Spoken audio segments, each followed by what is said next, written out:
ஒருவன் முதலாளி, உலகில் மற்றவன் தொழிலாளி. விதியை நினைப்பவன் ஏமாளி, அதை வென்று முடிப்பவன் அறிவாளி. ஒருவன் முதலாளி, உலகில் மற்றவன் தொழிலாளி. விதியை நினைப்பவன் ஏமாளி, அதை வென்று முடிப்பவன் அறிவாளி.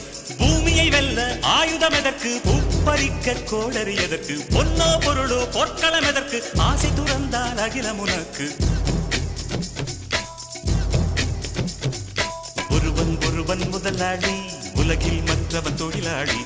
விதியை நினைப்பவன் ஏமாளி.